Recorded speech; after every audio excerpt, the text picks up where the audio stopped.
Hey everyone, welcome to the Geek Remix podcast.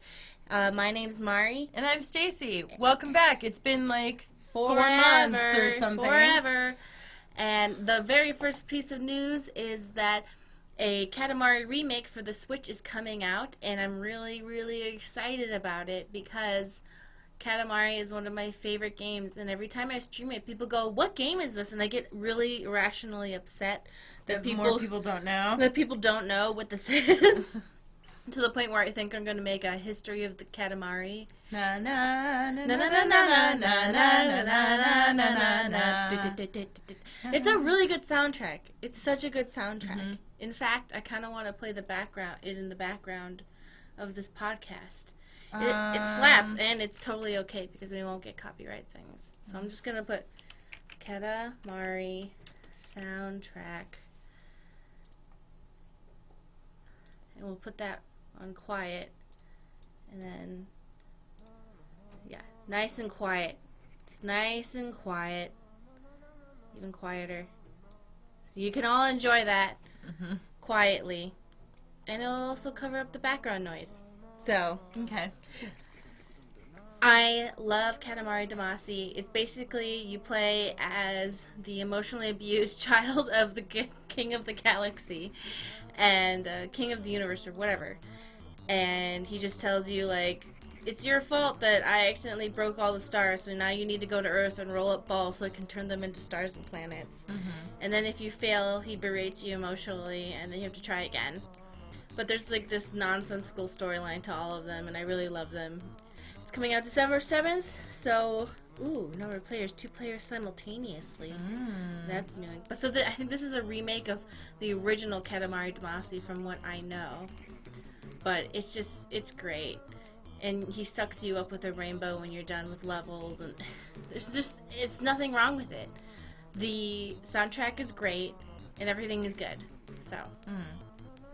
We played it in the background of a podcast once. Yeah, because everybody needs to know about how great this is.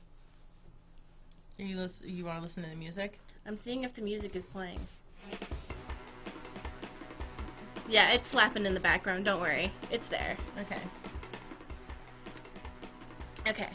So, what else is there? So, Netflix has announced that it's going to be making a new Cowboy Bebop live-action series, and as you can imagine, everyone was like, "Oh no!" Because I don't think there's ever been a good live-action anime. So I'm just going to use Death Note as an example because that is specifically because that is specifically a Netflix live-action anime adaptation. And everyone was just like, what the fuck is this? Like, Willem Dafoe as the Shinigami. Yeah, I was really good. I was really looking forward to that. That was like, and I remember being so excited, and he's actually like really good in that role. But like, pretty much the rest of it is just like awful. And there were also a bunch of Japanese versions. Oh, yeah, there was like a Japanese TV show. There was a Japanese other TV show. There were a series of movies based off of Death Note. And a musical. Oh, my God. Yeah. Here, let me look it up for you since this Katamari soundtrack is giving me anxiety. I was like, is this at the right levels? But, let's see. Death Note musical. I won't have the music on. Here it is. If you're watching on YouTube, you can see, like, I'm just going to skip through. See? Oh, this one has subtitles on it. The one I found before didn't have subtitles, so I was just watching in complete Japanese. Oh, it's Misa. Yeah. Wow. So this is the musical, the Death Note the musical. It's very intense. That's the dad. El did narrow him down to the Kanto region for us. Them singing. It's Death Note to musical, and from what I'm told, there's lots of musicals based off of anime in Japan. What? I mean, why not? I don't even know what this is. Oh, wait, is she supposed to be Isn't that the female Shinigami? The female coded Shinigami. Yeah. I don't want to invalidate any. We could tell from her hair. That's all you can really tell. Yeah. You're like, oh, purple streak. She must be Misa's Shinigami. To be honest, I just, because of, like, the light colors, like, that's how she... I could tell, too, because of the hair. Yeah, and her outfit kind of, like... looks like it, yeah, for sure. She has those light colors. Anyways. Yeah. This is ridiculous. Wow. It's a wonderful thing. Okay, so, as we were saying, Cowboy Bebop live action, everyone is scared. I just love how, like, this should be something that's, like, so exciting, and instead everyone was like, no! Like, I think you'd really like Cowboy Bebop if you, like, watched the whole thing. I've watched part of it. It's so hard because it was on Adult Swim, and they always, like, showed 3 episodes, and you're like, where are the other ones? Yeah, I mean, I started watching it at one point. I just didn't get very far into it. I remember there was one episode, this is really vague. I know it's on Hulu, and I've always wanted to just watch it beginning to end. But the one episode that always stood out to me was Faye was on this planet of all men for some reason. What are you talking about? Faye? You're talking about Cowboy Bebop? Yeah. Okay. Faye, okay, here, let me go. Cowboy Bebop, Faye. She's 300 years old. Faye Valentine. So she's on a planet of all dudes, and then she meets a person who fought in a war, and because of the war, the person was... Okay, so I'm trying to use this in terms of modern terms, not how they described it in the show, but, like, male identifying, but then they had boobs. Mm-hmm. And, like, she was shocked by this, and then they, like, fell in love or something. It was wild. It was a really cool episode to me. Okay. Anyway, how are they going to translate that into live action? I don't know. I feel like a lot of the style and the movement and the action is really hard to translate from animation into live action because it would, like, cost more, right?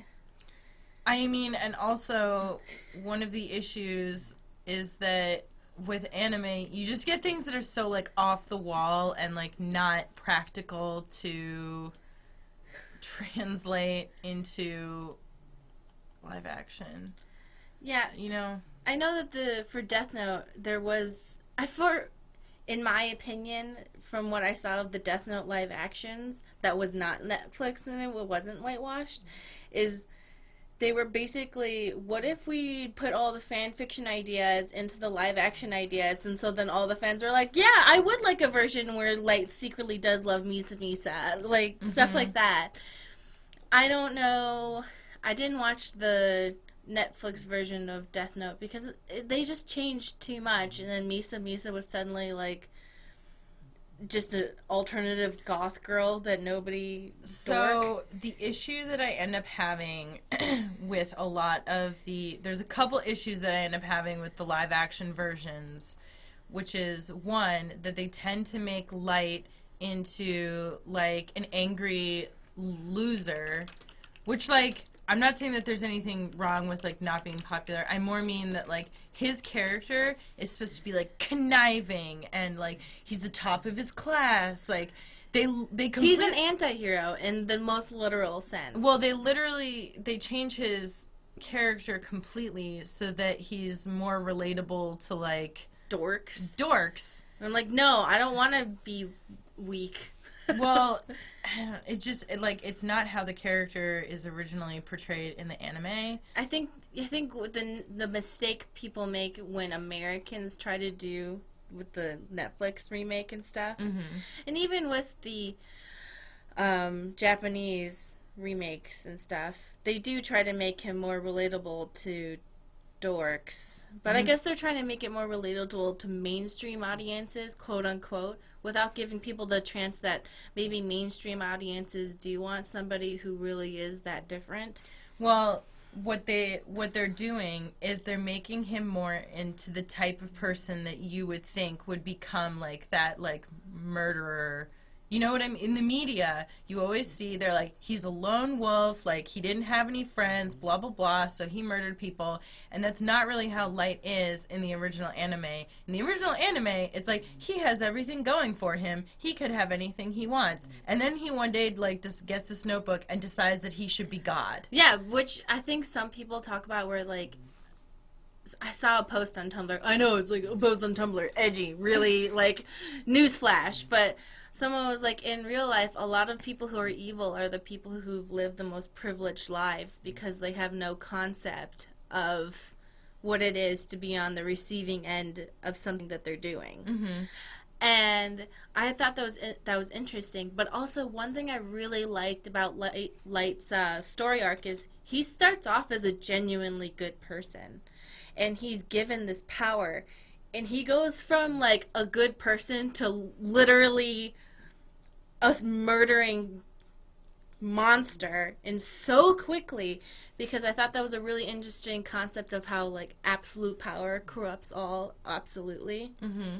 Because people, I'm not saying, don't take me as a tanky, okay? I'm not defending Stalin. Some people's interpretation of Stalin was that he originally did genuinely want to help people, and then he became the monster that he was. Yeah. And that happened to a lot of communist leaders where they genuinely did want to help, and then they got all this power, and then they didn't want to give it up. Mm-hmm. That's what was so interesting to me. And then at the midpoint, where spoilers about Death Note, I'm sure everybody... Spoilers about communism. Spoilers about communism. I'm kidding. Communism spoilers! Where he gives up the power of the Death Note and forgets everything about knowing it, and he becomes a good person again, genuinely. I thought that was such an interesting thing that you don't really see in media, where it was really driving home the point that the power of the Death Note, the allure of that power, and not wanting to give it up and not wanting to lose was a major contributing factor to his evilness. Mm-hmm. And how someone who's really intelligent, once you give them the lust for power, that really can do it.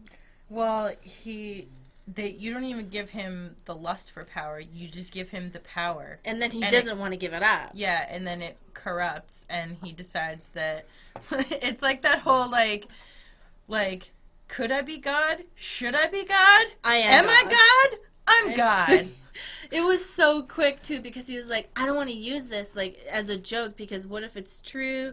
And then he only uses it on bad people. And then the second L starts to just be like, let me just challenge you the slightest, because, like, I'm going to kill you. I'm going to kill everybody. I'm going to kill everybody. I'm going to kill you. I'm going to kill the FBI. I'm going to kill everybody. Yeah. Just immediately, no holding back at all. And you're like, dude, what? Mm-hmm. Yeah, and...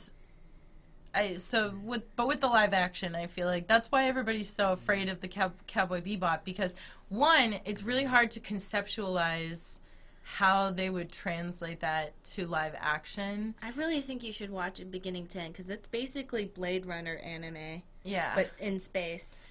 And also because Netflix doesn't maybe have a good track record with doing this. Translating animes? Yeah. Well, to be fair, nobody has ever made a good live-action anime, which is why I googled Full Metal Alchemist live-action.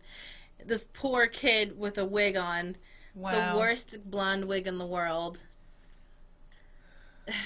Oof. And then, like, I keep being tempted, like, do I want to watch the live-action version of Full Metal Alchemist? Yeah. And I'm like, no. See, I find it really fun to watch stuff like that. But I really liked Full Metal Alchemist. I watched the first series, and then I watched Brotherhood, because I was, like, super into it. I love people's reactions to watching it as they're watching it. Because, like, you can predict exactly what's gonna happen and what they're gonna feel. Like, when they meet the little girl and the dog, and I'm like, I'll wait. Mm-hmm. Do you want to move on? Yeah. Okay. So Telltale's Minecraft is coming to Netflix. So what they're going to do is that when it comes to different decisions, you can choose where it's going. So basically, it's like the really old version of those DVDs that were Choose Your Own Adventure or Choose Your Own Adventure book, which, to be honest, it kind of reveals the Telltale formula too clearly. Yeah. Just how little you have to do.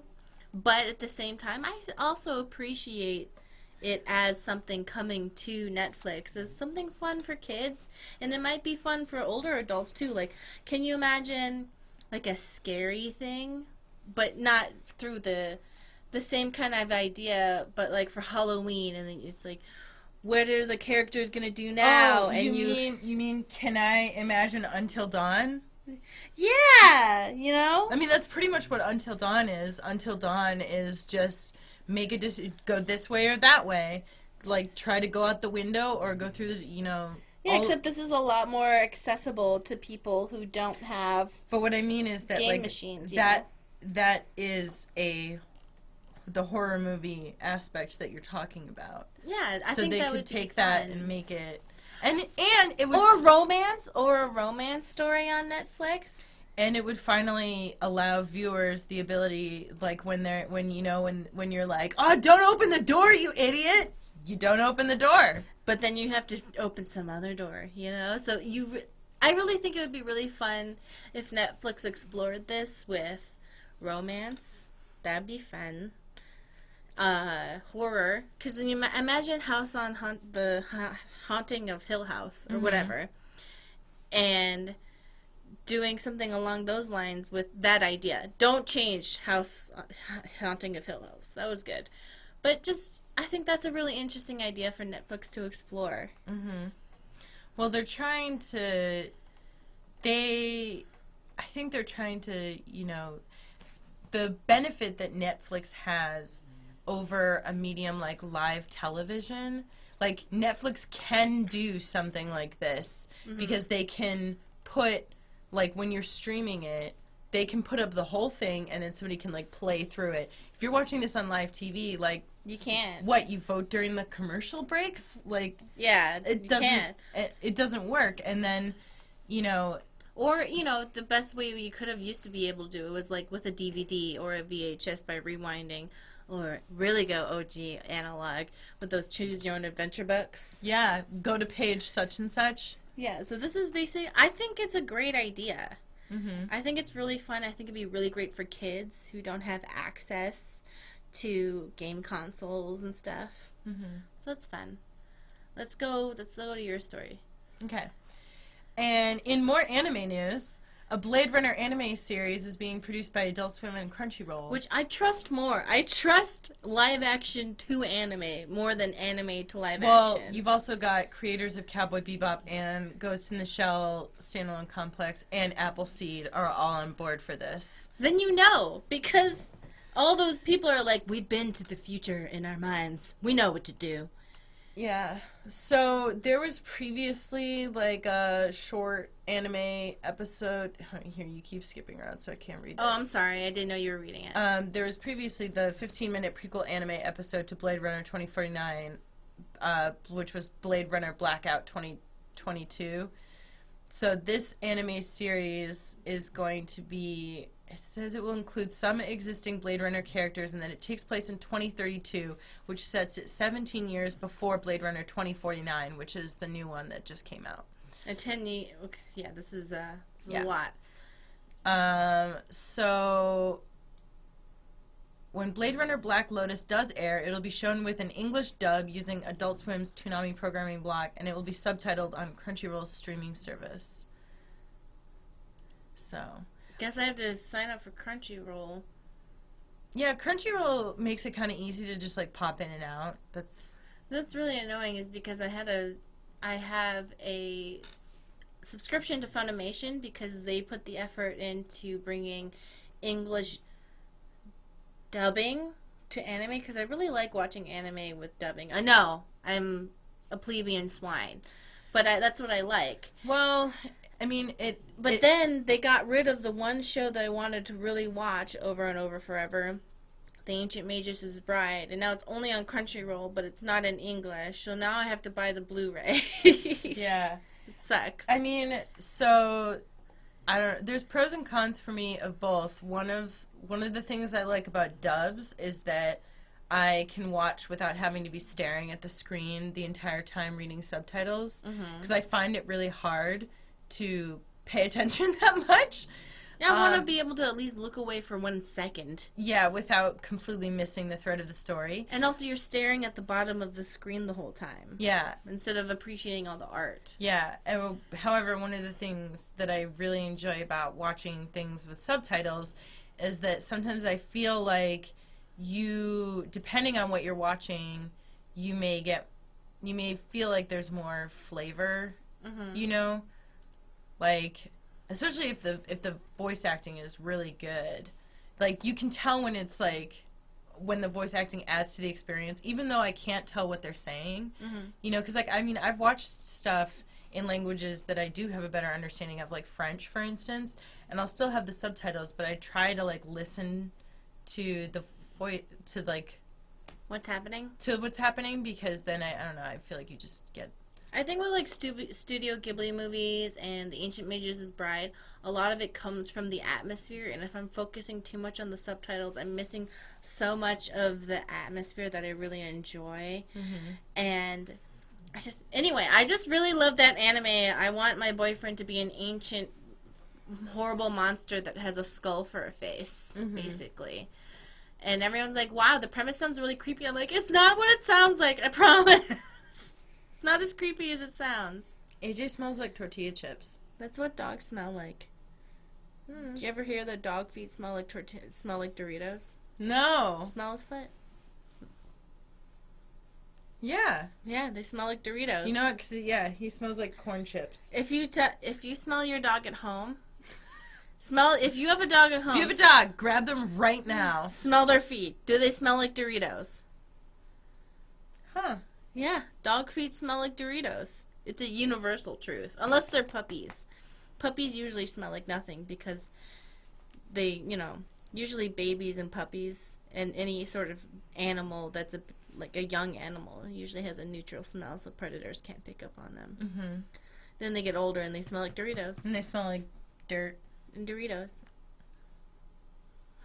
I wonder if older humans smell like Doritos. Well, there's only one way to find out. We have to find some old people. Okay.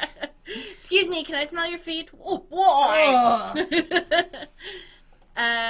So it's not extremely interesting, but the creator of Stardew Valley, Concerned Ape, left. What's it called? Chucklefish, and now they're self-publishing, and I just thought that was an interesting little thing because this was just a guy who had been working on something where basically a bunch of people were like, I wish there was more Harvest Moon, but it didn't have as much Harvest Moon bullshit, and nobody was making it. And this one guy was like, I'll make it for 5 years. And I always just remember his girlfriend was in graduate school or something, and he was working on this game, so he just basically had no money forever. And then he made this game. He's basically a multi-millionaire now. Yeah. And he had Chucklefish to do all the distributing, make the wiki, do all the cool stuff, and now he feels like he knows enough that he can do his own thing. And he's making a new game based on witches. I think it's called Spellbound. I can't be sure. But I'm really looking forward to it because I love his style, and it takes place in the same world. So it's going to be published by him and his team. I'm just super excited about it. It sounds super cool. Can you imagine Stardew Valley but with witches? That's my dream. Yeah, I kind of imagine it like the graveyard Stardew Valley.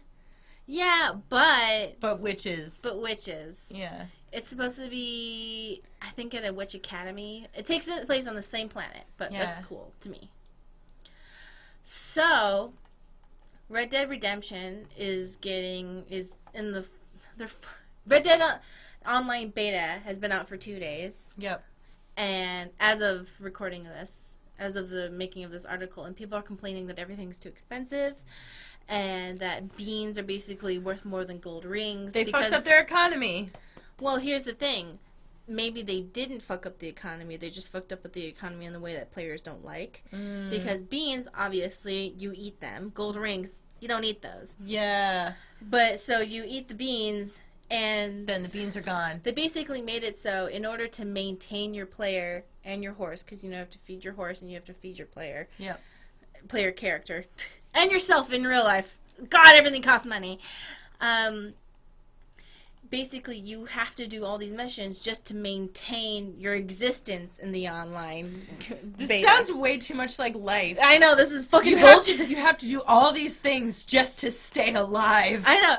Basically, online Red Dead Redemption is too realistic. It costs too much fucking money to live. Everyone's like, God, I'm poor in real life and I'm poor online. Oh my God. Yeah, that's basically the argument. And in order to buy things, everything costs like $1,000 fucking dollars to buy anything, and people are complaining like it takes $65 fucking dollars to modify my gun on the online thing. And so, well, one person was like, you know what they're doing? They're making it so technically you don't have to buy the microtransactions. Yeah. But in order to afford literally anything beyond existing, you have to buy the microtransactions. So, Rockstar basically made real life into a video game, but worse. So I know that everybody's always like, oh, microtransactions, like, blah, blah, blah. Like, you don't have to do them, blah, blah, blah. But, like, the thing is that If they set it up like this... the way that they set it up, or, like, for instance, in, what was it? I don't mind microtransactions in free-to-play games because I'm like, okay, that makes sense. If I bought your fucking game, Well, I don't want microtransactions. I think it's in Assassin's Creed, the new one, Odyssey. In Assassin's Creed Odyssey, there's a microtransaction, I believe it's in that game, where you can pay essentially so that you level up faster. Mm-hmm. But, like... That's such... But, like, the thing is that, like, okay, I get it. So you're assuming that the people who have more money than they have time are going to want to pay so that they don't have to do the grinding to, like, level up and everything.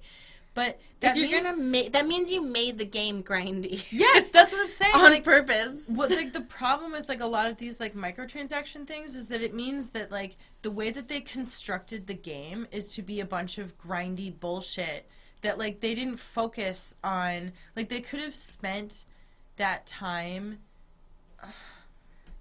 like, spend that effort on, like, making the game actually fun to play instead of being like, how much can we grind people down so that they'll pay us more money? That's what drives me absolutely nuts about the economy of Red Dead Online in its current state, is basically they've made real life. It costs... all of your money, they get like $2. To put in perspective, if you do a quest, you get a $2 reward.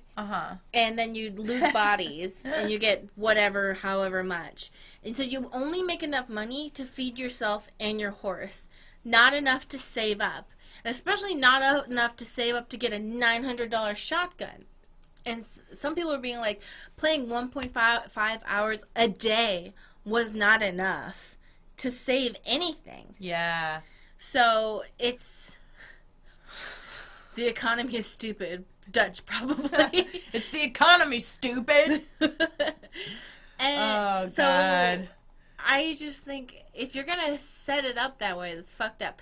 However, there's a few versions of microtransactions that I think work, because I don't think microtransactions in themselves are inherently bad. No. I think they're good for when things like, when it's a free-to-play game like Fortnite, where they don't give you any sort of help with it.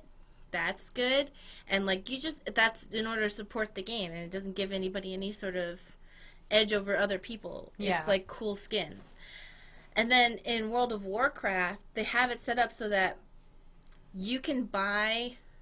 their players will grind to get gold, and which is the in-game currency, and can trade in gold for a WoW token, which is basically equal to 1 month of World of Warcraft subscription. So they can sell that to other players who have less time to grind gold, and they'll pay... what basically is happening is they're trading gold for a subscription. Yeah. And now I think also you can use WoW tokens to buy other stuff from Blizzard, like stuff from Overwatch and everything. So I think that type of economy of people who have lots of time and no money versus people who have money and no time. And then they can trade. They can trade within the same economy of the game. I think that's helpful because of something like an MMO needs a dynamic like that where people are willing to play a lot and other people who are willing to not play so much but also give you the money. Like, that's a good trade-off. That's a good economy to have a healthy player base. Not talking about any current things happening in World of Warcraft. Fix your game. But I think there are ways to have free-to-play games or games that can be free-to-play if you have a lot of time. That can be helpful. But when you fucking bought the game for $60 goddamn dollars or more, that's fucking bullshit. Yeah. And then I feel like the one that makes me the most, the one that irritates me the most is stuff that allows you to bypass grind, because when the stuff that transactions that allow you to bypass grind when you've already paid full price for a game, because they designed the game to be grindy. Then like what they did is they designed the game to have a bunch of bullshit that, like, you know, why would you design your game to have tons of grind unless you're trying to, like, get people to pay money? Like, in an ideal world, quote unquote, like, you wouldn't, there's a reason they call it grind. Like, some people enjoy going out and, like, I don't know, like, killing a couple monsters, but when that's the experience for everybody and you have to pay, like, additional money on top of the price of the game to bypass that, like, what you should get for grind is not, like, something that you need, but, like, a bonus. Do you know what I mean? So, like, remember when we were like, oh, Assassin's Creed Odyssey is out for pre-orders, and I looked up and it was like $200 fucking dollars to get the version, to have the early version. I was like, never mind, I'm out. Yeah. Leave me alone. It's where you get to play it, like, 2 days early. Yeah, they know. And they know the value of that to people like us. And you're just fucked. Yeah. Speaking of getting fucked, Bethesda offers 500 items to customers affected by Fallout 76 Baggate. So in case you don't know, oh boy, people who got the special edition of Fallout 76. It was like a $200 special edition, wasn't it? Yeah. Yeah, $200. So this goes far. This goes deep.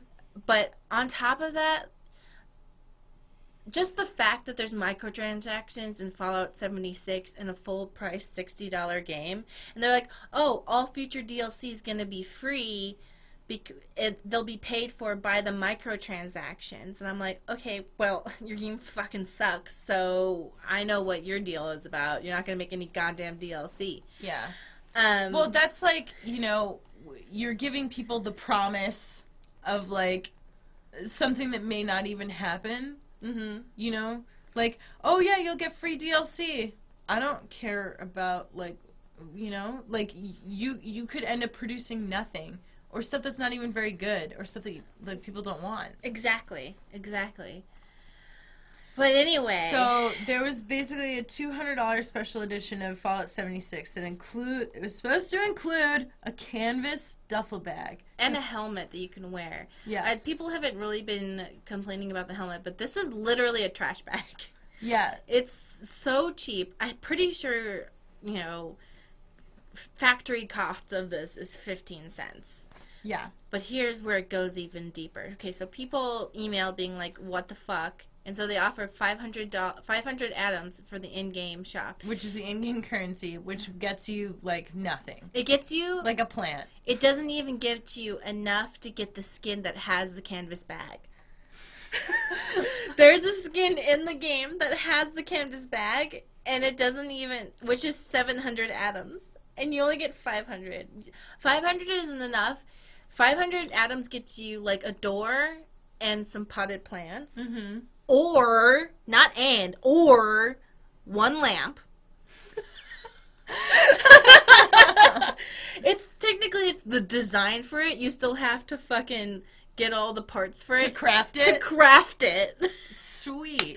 Yeah, it's fucking wild. It's fucking wild. So basically Bethesda was like, oh, like we had to switch because of like materials and blah blah blah. We didn't have enough money because we're Bethesda and somehow we don't have enough money. Okay. They also said, they initially said that like they weren't going to do anything about it.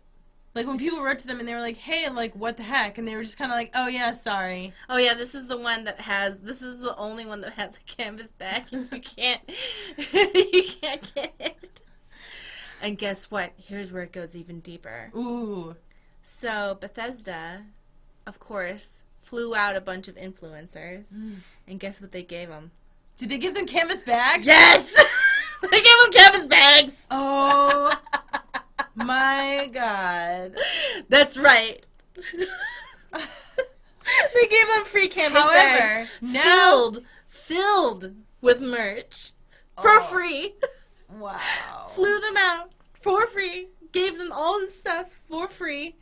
They're clearly different bags, but presumably created for different reasons. However, everyone was incensed. This is a Eurogamer.net article that we're getting our information from, just in case, so we don't like be stealing their hot take quotes.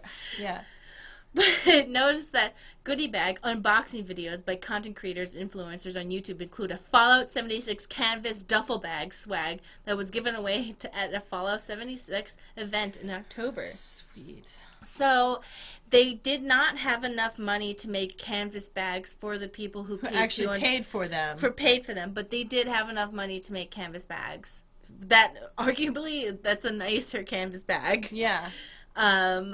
With leather straps and everything. Okay. Wow. Ultimate Betrayal, and people are comparing it to Top 10 anime betrayals. Top 10 anime betrayals and the Infinity Stones debacle, which I didn't know about. Ooh. Okay, so I'm gonna just Google Infinity Stones pre-order bullshit or something. Well, what pre-order? Oh yeah, okay. So this is what they promised: like beautiful, glistening stones, and you got Easter eggs. You got like those plastic Easter eggs. What? Yeah.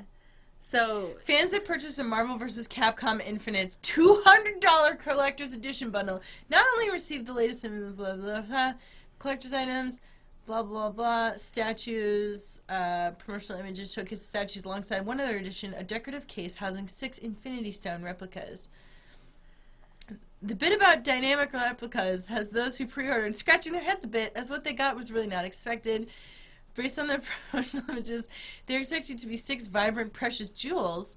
However, what they got were pastel-colored, egg-shaped rocks that light up. Look at them lit up. yeah, they're light-up Easter eggs. I know. It's not even like cut glass. I mean, one on the left looks like luminous, beautiful. See, and powerful you gems. could do that by just like a gem-looking, like clear, like glass, clear plastic, or even plastic, yeah. And just like put a little switch on the bottom with like a Christmas light inside or whatever. You know? Nope. You don't get it. You don't understand, Stacy. Wow. It's too expensive to do anything. Okay. So yeah, good times had by all. So now we have fan questions. Yeah, so we have a couple questions. Okay, so I actually want to jump to this because I feel somebody asked us for our thoughts on this. So this, I don't know who the person is that asked this question. What is the question? In the meantime, they were asking us for our thoughts on it. On what though? On what that image said, but okay. Tyler Cedarwall had posted about this. Can I, Tyler what? At Tyler. Underscore. SED. SED. There you go. That guy. Okay. You can You can try to pull it up. It's from the 26th of September though, so I don't think you're Okay, well, I just want to hear. We got his timelines. So just tell me what's the quest. Okay. So no, somebody else had screenshotted this and asked us for our thoughts about it. So this guy had said, "Do you think that people should wait a couple months before they let's play games so people can't just get the story from YouTube rather than paying the company for the work that they did?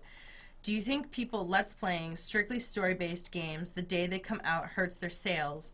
Do you think this might be why Telltale Games is going out of business?" No. So this is a very complicated answer because there's some Let's Play purists who, for some reason, decided that Let's Playing is an art and should never be questioned. But I think that there's a difference between playing a game and watching a game. And I don't think Let's Plays are the reason that Telltale went out of business. No. Because Telltale's quality, and there's multiple videos that say this much better than me that I can't remember the name of, but I think Jim Sterling did a video on it, well, along with Super Bunny Hop. Mm-hmm. Both of them made really good videos about why they failed, and basically it was that they got a formula, and instead of, like, they stuck with it, but they never tried to innovate, make it better. They stayed with the same engine, and they overworked their people, and they oversaturated the market with the same idea over and over and over again. So no, I don't think that Let's Plays do that. If on every level, to everyone, the coverage people get from YouTube, whether it be big names or small games, they are the reason. It's basically free marketing. It's why Nintendo just recently, thinking the same thing as this guy who thinks, oh, Telltale went under because of Let's Plays. Nintendo just changed their policy so that people can monetize Let's Plays because they too now realize that it's free marketing. It's free marketing. Yeah. It's free marketing. If you have a good game, it's free marketing. Well, and like look at something like Life is Strange. How much that blew up because people played it and saw it on YouTube. They saw it on YouTube, and the people who are not going to buy the game are not people who otherwise would have bought it. They're people who don't have enough money. And so the people who watch Let's Plays and don't have enough money, like people who are watching my Pokemon Let's Play, a lot of them are saying, I'm so thankful for you playing this because I don't have enough money to buy a Switch and then this game. But you know what they are doing? They're spreading word about Pokemon. They're making fan art about Pokemon. Yeah. They're having discussions about Pokemon. So eventually, when they do have enough money to get a Switch, that's the game that they're going to buy. So I think what you're saying is, I just want to reiterate this because, okay, so how I think about it is, the person who is watching a Let's Play and is like, I'm watching this and not going to buy the game. In my opinion, they weren't going to buy it anyway. Yeah. So the company is not missing out on that person's money because of a Let's Play. That person was either not going to buy it in the first place, either because they didn't have money or because they didn't want to. Or they were on the fence about it and made the decision based on the Let's Play, which is reasonable, and they should be allowed to do that. Yeah. A lot of the times we get comments being like, I wasn't going to buy this, but now that I have seen it and seeing it with your reactions and how you guys see it, and I have a better appreciation of it, I am going to buy it. Or, I didn't even know this game existed. Which is the best case scenario, because it's like, oh, we're introducing this person to something that they never would have known about otherwise. Yeah, and a lot of times, yeah, people are either choosing to take it or not take it, and that's good stuff. And there's a huge difference between watching someone play a game, even if it's a Telltale game, and playing it. It's just so vast. Even if I was, like, making fun of it earlier with the Netflix thing, There's a difference between watching and being involved, which is why the Netflix series, it's important that they have that feedback of, I'm choosing which direction to go in, you know? Well, that's the whole reason why whenever we play anything, there's a whole bunch of people yelling at us in the comments about either making the wrong decision or missing something or not looking at something for long enough. It's because when you're playing the game, you get to make those decisions for yourself. You're in control. And so, like, if somebody wants to just, like, breeze past all the diary entries, or they want to spend all the time, like, touching all the things in the environment, or they're like, hey, like, that's really not what I would have said to that character, or I would have romanced somebody else. Like, I mean, sure, you can go try to look up a bunch of different videos to try and, like, find what you missed, but you're not really going to get the same experience as if you just played the game yourself and did it your way. I also think that Let's Plays, along with other gaming content like, Easter eggs or discussion topics or theories or people just, like, talking about it, you know, I think that helps the fan base grow and solidify, because a lot of comments I get are like, I watched 7 different Let's Plays of this because I want to see different people's reactions, and I want to feel like, because a lot of people are gamers, and they have a hard time finding other gamers in real life to talk about the thing that they love. So when they watch a Let's Play of a game they already played by themselves, it's so that they can be like, so they can feel like, oh, another person, like, feels how I feel, or another person doesn't feel how I feel, or whatever, and it solidifies the community, and it grows a fan base rather than shrinks it, in my opinion. Just look at how many times when we start a new Let's Play, people will come to the video, like, say, I have a ton of comments, and they'll be like, hey, I wanted to come comment on your first episode because I'm excited about this, but I'm not going to watch it until I play it myself. And then I'm going to come back. Yeah. And then they do. And then they come back. And then you get a message, like, 6 months later with somebody being like, hey, I finally finished that game, and now I'm going to go watch your Let's Play. And you're like, great, good for you. Yeah.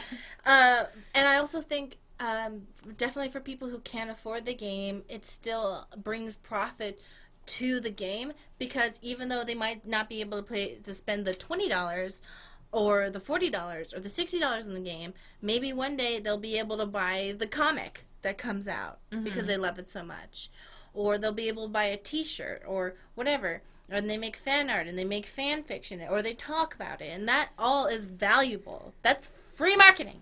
It's free real estate. And for the games where I think that you could make a better argument about this would be ones that are that don't include choice. So I think that, like, maybe you could make you could probably just close that now. Like, where you could make a better case that Let's Plays might impact it would be, you know, oh, there's no choices, therefore somebody, like, for instance, The Last of Us, somebody could just watch it and then, like, they know what happens. However, a lot of the people that I've talked to that watch Let's Plays for games like that, they either don't buy it because they don't have the console that it's on, and, like, let's be real, like, not everybody can afford everything. Every console. Like, who not many people can just, like, be like, oh, I really want to play that game, I'm gonna go, like, spend $400 on, like, a PS4 bundle so that I can play God of War when I don't already have a PS4. Like, that's just not realistic for a game company to expect that someone is gonna do that for their game. Or, for instance, if this person really wants to see, like, a horror game, but they don't play horror games themselves. Yeah, they're scared. Yeah. They're not going to do it. It's not going to happen. Or for people that just, like, you know, aren't very good at games. What is this? It's just sunbathing on the moon. Stars shining as your bones illuminate. What? It's just a wallpaper. First kiss, just like a drug. Under your influence. I think it's a translation of the Japanese song that she's dancing to. But this must be love. Boom, clap. The sound of my heart. The beat goes on and on and on and on. Oh, boom, yeah. Clap. Oh, it's doing the lyrics to the song she's dancing to. Yeah. I have wallpaper. If you're listening to this on SoundCloud, I put Wallpaper Engine on in the background, and so that Stacey started reading it because she could not. Yeah. There's an anime girl dancing on my desktop. Sorry, I'm used to, like, you know, having to read all the everything that comes up on the screen. All right, Hatsune and Miku's on the background, so you don't have to read anything anymore. Is it playing music? No, it's not. I have it on silent. Don't worry. A couple more questions. Well, this one's kind of related. So, Life is Strange 2 just made an announcement that episode 2 will come out in January. Any thoughts? Any thoughts or any opinions on game development and the episodic format, or opinions on the fall of Telltale and of the Blues and Bullets developer? I think that for games that have mysteries in them, I think it's definitely great to have it in episodic form. Yeah. To build up hype and people are like, what's going on? Life is Strange Episode 1. Life is Strange 2 Episode 1, I feel like didn't really have a mystery, and you're like, okay, he has powers, like, I got it. Yeah. I kind of see where this is going, and I'm also emotionally devastated, and I need to go sleep for 3 days. Mm-hmm. I think it would have been wise to put more of a mystery in there, but I also respect that they're very French and want to tell a story in a very specific way. You can't tell them what to do. They're French. Sorry. I don't make the rules. I think the episodic format works for some things. You know, like you said, games that have a mystery, or games where you want people to kind of be able to, like, theorize about, like, what's going to happen next. But, like, for instance, if it was something like, I don't know, Grand Theft Auto, like, what... That wouldn't work. No, because... You'd be like, what? I want more. Yeah, well, because... And also, you know, if the game doesn't follow kind of like a strict path, then there's no way for you to break it up into chunks. Yeah, sometimes they do this thing where people are like, oh, Resident Evil... There was some Resident Evil game or something that was cut up into chunks, but it didn't have defined... beginnings and ends chunks. They just cut it up, and everyone's like, we should do it like that so it comes out every 2 weeks. And I'm like, first of all, you're stupid, don't talk to me. No, I'm just kidding. Yeah, but I'm not. You actually have to plan out a beginning and an end to each episode if you're going to do that. It's not kind just of like a TV cut it episode. Up. It's kind of like a TV episode. Like, you want there to be some sort of, like, build up and arc in each episode. Which is interesting because Netflix now, they've kind of changed how episodes work now. Mm-hmm. Where the first 5 episodes of a show, except for Haunted Hill House or whatever it was called, well, the first, like, 5 episodes are all like, whoa, what the fuck's happening? And then 6 through 8, you're like, okay, I can go to sleep now. Yeah. And then you wake up for episode 10, and you're like, oh, things are happening again. Mm-hmm. And then 11 and 12, you have the whatever. But I thought it was interesting with the Haunting of Hill House, the person who directed it actually studied how people watch Netflix, mm-hmm. and he designed it to be watched in sets of 3. Yeah. And I thought that was very smart at how the definition or the concept of how episodes are consumed and made in order to reflect how people are consuming them mm-hmm. is done. So I just thought that was neat. Well, I recently finally had a chance, after much anticipation, to sit down and watch all of the Dragon Prince anime. Mm-hmm. I had a friend that worked on that show, and, like, I was really excited for it when it came out because, you know, I had been hearing a lot about the development. It was made by, you know, the people that did one of the writers or people. Somehow Avatar was involved. Anyways, but I really wanted to wait to watch it until I was able to, like, sit down and watch, like, most of it over, like, 2 or 3 days. Mm-hmm. Because I found that if I spread something out too much, I start forgetting stuff, and, like, I just don't enjoy it as much. Mm-hmm. I mean, even before, you know, well, it's kind of like how I don't watch Steven Universe for months at a time. Yeah. And then I binge it all at once, and I'm like, I got it. Because I can't do the weekly wait. No. I have to do it all at once. Otherwise, I'm like, that wasn't enough. Yeah, that was not enough for me. They're like 15-minute episodes. It's not enough. I need more. Yeah. So, I mean, yeah, I think the episodic format can definitely work well. Also, another thing that really, I think, a benefit of doing something like that is that for something like Life is Strange, where you know you're going to be covering heavy topics, it gives the developers a chance to course correct if something is not received well by the fan base. Not even like, I don't even mean received well as in like, oh, we don't like blah, blah.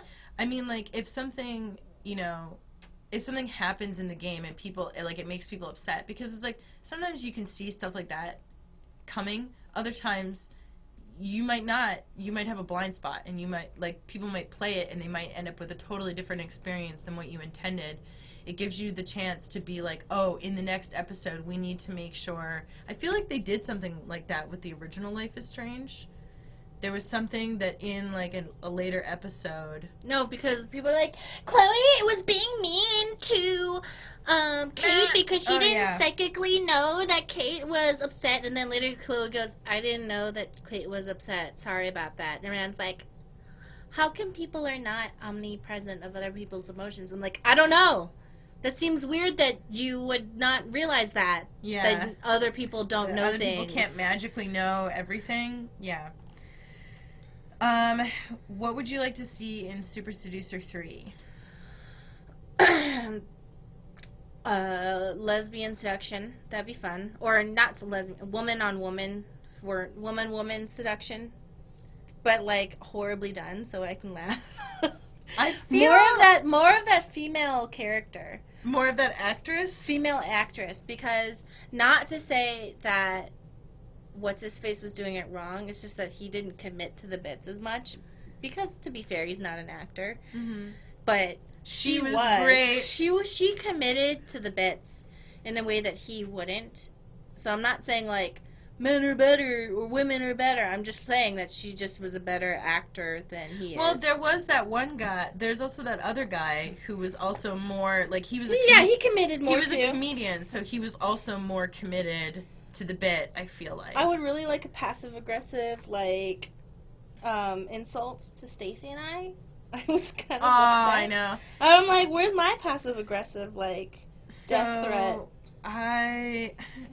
I mean, I think it's because we gave, like, genuine, legitimate criticism. Maybe because that woman who was a model, maybe her name being Anastasia, maybe that was, like, the passive-aggressive thing, and she was a feminist. So, I love how being a feminist just means you're tall. It means you're tall. She was, because, and I love how it's like, she's a feminist, but she's also supposedly, like, surrounded by all these douchey dudes. If you're a feminist, you're just tall and surrounded by short guys. What's the deal? What? That's what it is, right? But, like, remember how it's like they're like trying to, I don't know, I'd be really irritated if, like, guy friends of mine, if I was out and, like, somebody, like, tried to say shit to me and then, like, all, like, my guy friends I'd just leave because I'd be like, you guys are being way too aggro.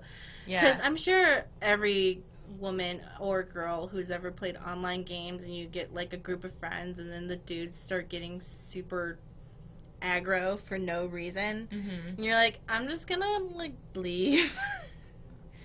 That happened to me the other night where I was just, like, I love how I'm talking about, like, situations with, like, with real people, and you're like, oh, in online games that I play, that happens too. Yeah, well, that's my entire experience with humans, so that's, like, that's the... Bring it back to a World of Warcraft World example. of Warcraft. Well, I wasn't playing World of Warcraft. I was just hanging out at a gamer's lounge, okay? Oh, no! Yeah, that's right!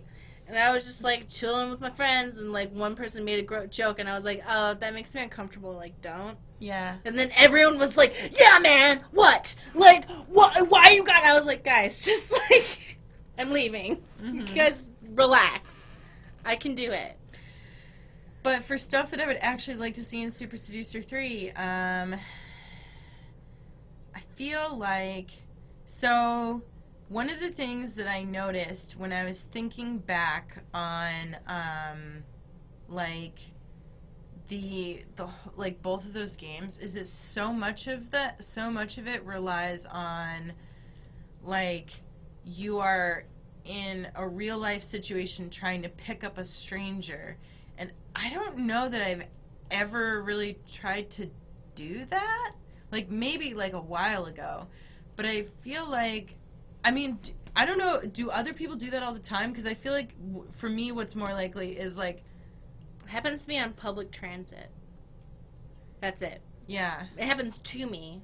I've never actually... I think the problem But is have you ever tried to pick up a stranger in person? I don't think so. I don't really go to bars, so I don't know what that situation is. Yeah. Because I was thinking about it, like, there's just... I've never seen somebody that I felt so, like, attracted to that I wanted to. I just feel like it's riskier because I like being able to look at a person's profile and be like, oh, they're a Trump supporter. Goodbye. Like, sometimes I try to hit on people not still through the internet, but it's usually like sending a GIF. And if they send a GIF back and I'm like, I'm in. Uh-huh. That's how you know. That's how you flirt on the internet. If you send like a GIF and they send a GIF back, great.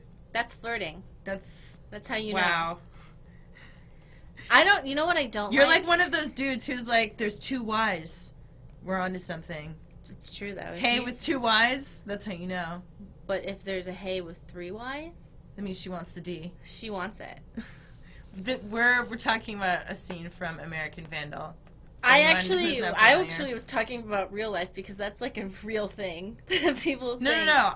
I agree that it's like for real. When people add extra letters, it usually means like flirtatious. But what was I gonna say? There's like I don't like it when dudes try to DM me and I'm like, oh, just tell me right here. It's like, oh, it's kind of personal. I'm like, like I don't know you and I know exactly what's gonna happen. You know, like it's a trick and I hate and then.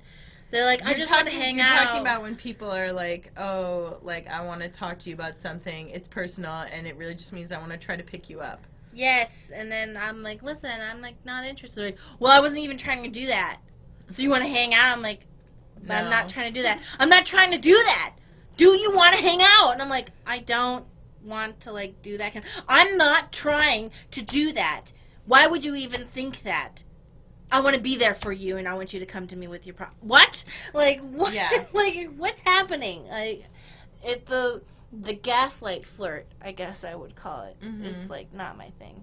But anyway, in Super Seducer 3, I think I would like to see more bad advice. I think, help with the pacing from that guy who did the Tinder pickup.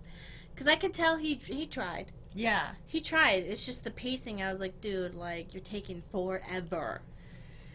I feel like the acting in that section was just, like, the way that whole thing was executed was just really rough. You know? Because I feel like what they did too much of was it's like, oh, like, I'll do this, and then they show the typing, and then they show the person, like, making faces about themselves typing, and then, like, you know what I mean? Yeah. When it's really just, like, just show it going back and forth, like, we can keep up. You know what I want?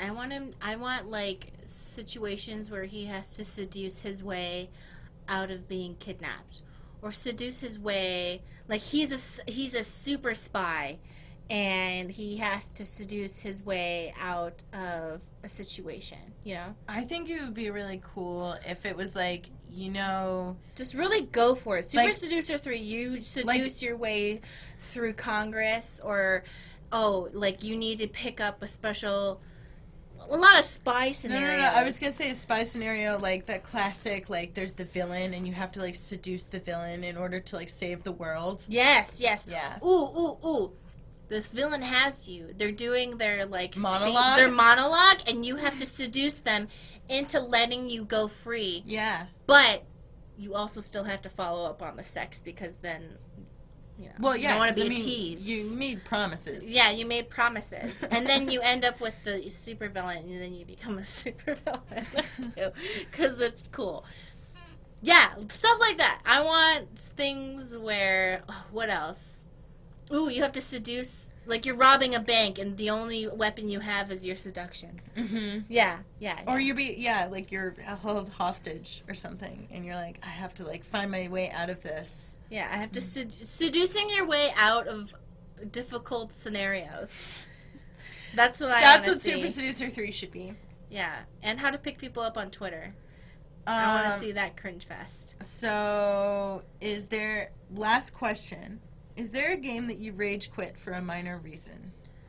A minor reason? Yeah. See, that's a big question because it's hard for me to think of something like that off the fly. Yeah, I mean, I could think of one for you if you want. Yeah, think of it for me. Because, like, I'm sure you remember better than me. I'm pretty sure you rage quit Mass Effect Andromeda because they made bungles with the translation element. Well, okay. Because I rage quit because they disrespected every piece of lore in the Mass Effect universe. But the only piece you talked about was the translation thing. Also, the Solarian, that was the thing, that was the straw that broke the camel's back. Yeah. Because there would never be a Solarian secretary, a female Solarian secretary, unless, like, you can really, like, reach by being like, oh, maybe she wanted to make her own way off of her own merits instead of her gender or something. But female Solarians are at the top of their, like, socioeconomic thing because they're considered the leaders of the species. And I was but if they're with a bunch of aliens, then does that matter? She was a secretary to a male Solarian, and I was just, like, seemed very strange to me. And also, like, Krogan had canonically Turian face markings, and Peebee had eyebrows, and I was like, why does she have eyebrows? They're just, and that was like, you're just trying to make her look more human so she's more fuckable to humans, and I don't like that. When I'm in a space sim, I want to fuck people as alien as possible. She had eyebrows. Like, they were, like, semi-painted on, but not. Yeah. It was starting to annoy me by the end of Mass Effect 3. Liara had eyebrows. No, well, she had them painted on. Yeah. But Peebee, she has, like, it more, like, yeah, so if you look close. Okay. It just annoys me. I'm like, stop trying to make Asari look more human. I want them to look more alien. Why am I even here if I'm going to be just fucking blue girls? So wait, you didn't like it because she has thicker eyebrows. Yeah, because it was trying to make it more human, and I, like, the thing is about Mass Effect is that I want to fuck aliens. It's either I want to fuck I would like everybody to go look up the difference between Liara and Peebee's eyebrows and tell me. I actually wasn't a fan of Liara's eyebrows either, and by the end of Mass Effect 3, she had eyelashes, and that pissed me off a lot. Because there's no reason for Liara to have eyelashes. I mean, she's wearing eyeliner in pretty much all of these. Yeah, it annoyed me. You can excuse it by her weird obsession with human culture, but there's no reason for her to have eyebrows. Because all of Asari face markings are makeup, which they choose, and I accept that as what they want to do. Mm-hmm. But yeah, and what's her face has eyebrows too. Yeah, why? Why? You know why? To make us want to put our bodies on their bodies. Wait, so none of them should have any eyebrows? Yeah, they don't naturally have eyebrows. They have face markings. But I guess I'm saying, like, if, like, there's 3 examples of, like, main characters that have eyebrows. But in Mass Effect 1, canonically, they have no reason to want to have eyebrows. Does that make sense? This makes sense to me, person who's... I'm not going to justify this because eyebrows... But what you're... No, okay. I understand what you're saying, but beauty standards have, like, no justification. That's the big problem that I have with this, is that you're like, there's no reason for them to want it, but, like, there's no reason for people to want... I think what it is that I don't like that over the series they try to make the Asari look more and more human, because in my mind I was like, I'm here for aliens, and for some reason when they try to make aliens or robots or whatever to look more and more human throughout the series or whatever in order to appease people, I'm like, this is where I draw the line. And it just bothers me. It's just something that bothers me. Just like how they made Femship's boobs bigger throughout the series. I understand why. And you can make canonical reasons like maybe she gained weight for X reasons. But they made her boobs bigger, and that bothered me too. Yeah. They broke a lot of canonical things, and I didn't like it. So, canonically, Asari shouldn't want to have eyebrows. Well, no. Asari can want whatever they want. I just think that it felt like it was a very human-centric ideal of beauty when the Asari... But if they started it in Mass Effect 2, then it was in place for, like, almost the whole series. Never mind. I still feel like I feel how I feel, and other people can feel how they want to feel, but I just didn't like it. Yeah. It's just kind of like how they made Tally, her face, like, just a human face with wires on it. I mean, that was like separate from like the actual in-game, right? No, like, her picture was in the game. Oh yeah, but like but they didn't actually like do a model for her face. Yes, it's just things like that. It bothers me, and I understand why it wouldn't bother other people, but to me, well, the Tally thing was bullshit because they used literally like a stock photo.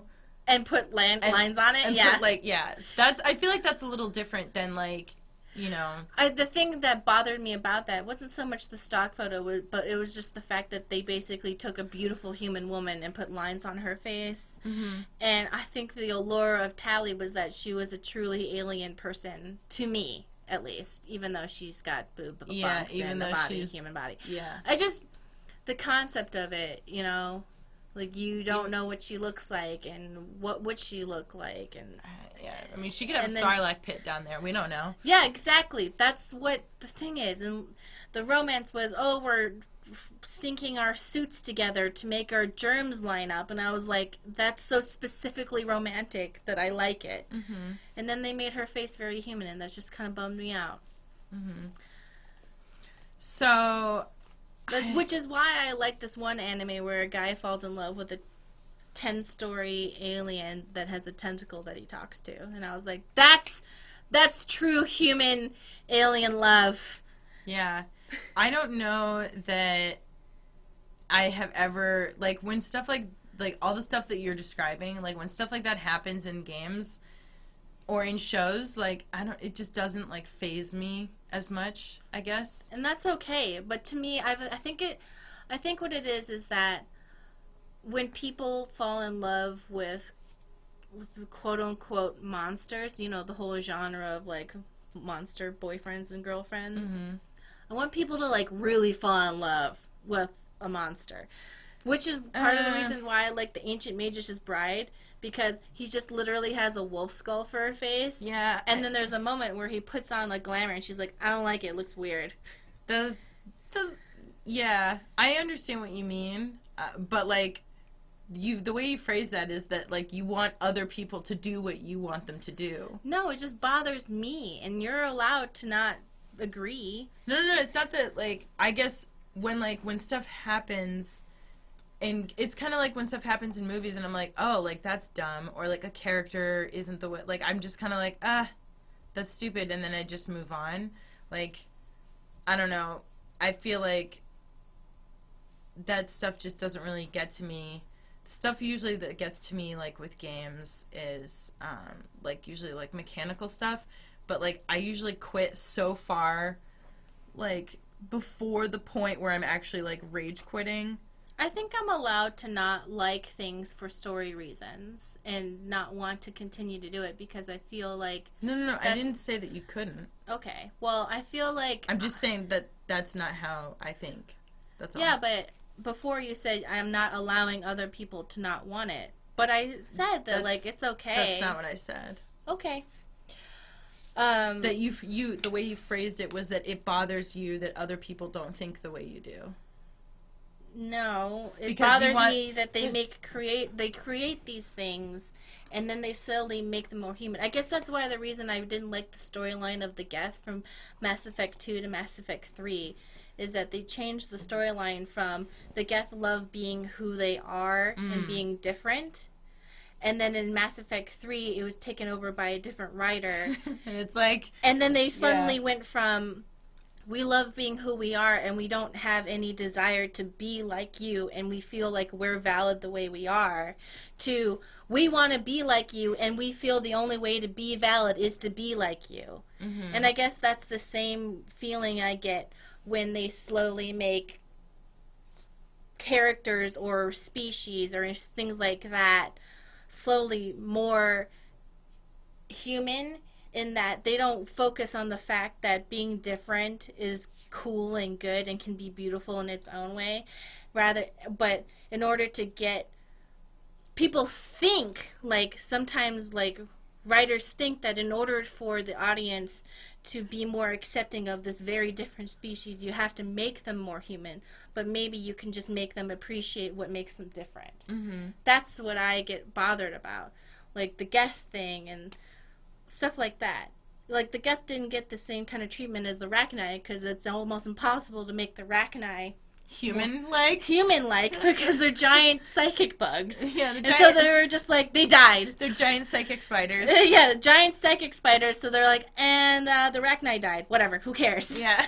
But you can make Legion more human, and like, I didn't like that. The Rachni giant psychic spiders are just as valid as humans, in my opinion. That's what bothers me. Are there any other questions? No, that was it.